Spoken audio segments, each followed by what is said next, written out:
তাহলে ওই কোনো বর্ণের সাথে যদি জফলা দেখেন ওই বর্ণটার উপর রস্বীকার করে দিবেন। অর্থাৎ কোন বর্ণের সাথে যদি জফলা দেখেন ওই বর্ণটাকে আপনি কি করবেন, রস্বীকার করে দিবেন। যেমন দেখেন এই যে ব্যর্থ, এটাও কিন্তু কলেজ নিবন্ধন পরীক্ষা 2022-এ আসছিল। এই নিয়মটা থেকে কিন্তু নিবন্ধন পরীক্ষা প্রশ্ন ধরে। তাহলে ব্যর্থ এর সন্ধি বিচ্ছেদ কি? আমি বলেছি কোন সন্ধিগঠিত শব্দের এই যে কোন বর্ণের সাথে যদি জফলা থাকে তাহলে ওই শব্দটা রস্বীকার করে দেন। তাহলে এটার সাথে জফলা আছে হবে কি, বি যোগ অর্থ। বি যোগ অর্থ সমান ব্যর্থ, এটা কিন্তু 2022 সালে কলেজ নিবন্ধন পরীক্ষা ধরছিল, দেখছেন। আবার দেখেন আরো যদি উদাহরণ দিই, যদি পরীক্ষা আপনার আসছে কি ব্যতিক্রম, দেখেন পরীক্ষা আসলো ব্যতিক্রম, এর সন্ধি বিচ্ছেদ কি? এই যে বয় জফলা আছে এটা রস্বীকার করে দেন। এই যে রস্বীকার করলে কি যাবে, বি যোগ উচ্চারণ অনুসারে যা পাবে তাই লিখবেন, বি যোগ অতিক্রম সমান ব্যতিক্রম।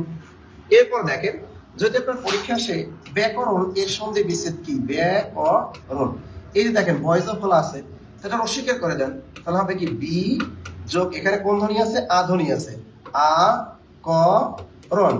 বি যোগ আকরণ সমান ব্যাকরণ, এগুলো ব্যাকরণ শব্দের সন্ধি বিচ্ছেদ। আবার দেখেন আপনাকে ধরতে পারলে ব্যবস্থা, এর সন্ধি বিচ্ছেদ কি? এই যে বয় জফলা আছে তো এটা হবে বি যোগ অবস্থা সমান কি, ব্যবস্থা। তবে একটা বাজারের গাইড বই বা পুরাতন বোর্ড বই ভুল দেয়া আছে, যেমন মশাধার, এর সন্ধি বিচ্ছেদ কি? ঠিক আছে, এই দন্তসায় যখন আছে মসি, ম দন্তসা রস্বইকার, মসি শব্দের অর্থ কালি রেখার পাত্র এবং এটা হলো ফার্সি শব্দ, আর বিদেশি শব্দ মানে রস্বইকার।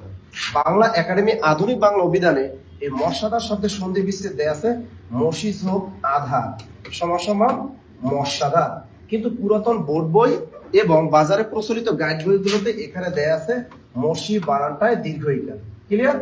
যদি এটা পরীক্ষায় আসে এবং আপনি যদি দেখেন অপশনে এটা আছে, যদি এটা থাকে তাহলে এখানে টিক দিন, যদি অপশনে এইটা না থাকে তখন দীর্ঘইকারে টিক দিয়ে চলে আসেন। ক্লিয়ার? তার নিয়মটা আমরা শিখে গেলাম যে কোন বর্ণের সাথে যদি জফলা থাকে তাহলে ওই বর্ণটার উপরে জফলাটা উঠে দিয়ে আমরা একটা রস্বইকার করে দিব। ওকে? দেখেন এখানে আছে প্রত্যাবর্তন, তাই তয় জফলা আছে কি হয়ে যাবে, রস্বইকার। তাহলে এটা হয়ে যায় কি, প্রতি।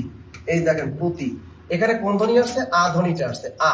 তাহলে আবর্তন, তাহলে উত্তরটা হবে প্রতি যোগ আবর্তন সমান কি, প্রত্যাবর্তন। তো উত্তরটা কই আছে দেখি, প্রতি যোগ বর্তন, এটা হবে না, প্রতি যোগ আবর্তন। আমরা পেয়ে গেছি। উত্তরটা কি, প্রতি যোগ আবর্তন। প্রতি যোগ কি আবর্তন কি ক্লিয়ার সবাই? কি ক্লিয়ার? দেখেন আপনি যদি বেসিক স্ট্রং করতে চান ভাইয়া, আপনি বেসিক জানতে হবে। আপনি ব্যাকরণ কি সাহিত্য কি আপনি বিসিএস দেন বা অন্য যে কোনো দেন, আপনাকে বেসিক কিন্তু স্ট্রং করতে হবে। বেসিক যদি আপনাকে স্ট্রং করতে হয় আপনাকে অবশ্যই বেসিক জানতে হবে। দেখেন আমি যে নিয়মটা দেখাই দিলাম, যে কোনো বর্ণের সাথে যদি জফলা থাকে তাও রস্বইকার করে দিতে হবে। এখন এই জিনিসটা আপনাকে তো শিখিয়ে দিলাম, তাই না? এটা শিখিয়ে দিলাম।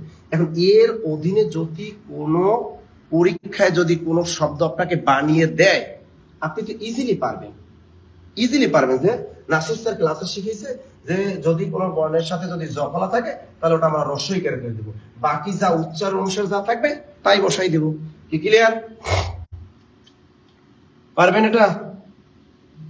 স্যার আপনার ব্যাকরণ বইটা কবে প্রকাশ করবে? ইনশাআল্লাহ ভাইয়া কাজ চলতেছে, অনেক কাজ চলতেছে, ইনশাআল্লাহ আমরা এই মাসের ভিতরে প্রেসে দিয়ে দিব, হয়তো এই মাসের দিকে প্রেসে দিয়ে দিব, সামনের মাসে 1 তারিখ থেকে ইনশাআল্লাহ মার্কেটে পেয়ে যাবেন, নো টেনশন। নতুন জিনিস শিখলাম, গুড, আলহামদুলিল্লাহ, অনেক আলহামদুলিল্লাহ। দেখছেন আমাদের জব মেডিসিন এরকম স্টুডেন্ট চাই, অর্থাৎ যারা আমাদেরকে ভালোবাসবে এবং আমরাও তাদেরকে ভালোবাসবো। আমাদের এই জব মেডিসিন গ্রুপে আমরা এমন কাউকে চাই না যারা উল্টাপাল্টা কমেন্ট করবে, উল্টাপাল্টা টিচার নিয়ে কথা বলবে, এই ধরনের মানুষ আমরা পছন্দ করি না। যখন মিজানুর রহমান আজহারী এত বিখ্যাত একটা স্কলার, সে যখন লাইভ আসে তখনও দেখি তার ভিতরে 2টা কুত্তা বিড়াল আছে উল্টাপাল্টা কমেন্ট করে। ভাইয়া মিজানুর রহমান আজহারী হয় এতটা সহজ না, তিনি অনেক ট্যালেন্টেড একজন পার্সন, আমি তাকে খুব রেসপেক্ট করি যে এত সুন্দর ওয়াজ নসিহত করে। আপনারা যারা মিজানুর রহমান আজহারী ভক্ত আপনারা জানেন, কিন্তু তারপরে দেখেন তিনি যখন লাইভে আসে তখন কিন্তু উল্টাপাল্টা কিছু কুত্তা ছাগল ভেড়া থাকে যারা কমেন্ট করে। তেমনি আমি দেখি যে আমরা যতই ভালো কিছু পড়াই না কেন ওই 2-1 জন দেখি আমাদের লাইভের ভিতরে আইসা ওই চলে আসে আর কি। এই ধরনের যারা চলে আসে আমাদের তারা পাত্তা দেয় না, তাদেরকে অ্যাভয়েড করি। আপনারা ভালো না থাকেন, ভালো কমেন্ট করেন, ইনশাআল্লাহ ভালো কিছু শিখতে পারবেন। এরপরে প্রশ্নটা দেখি, দেখেন কত কঠিন একটা প্রশ্ন ধরছে, দেখছেন কত কঠিন একটা প্রশ্ন ধরছে।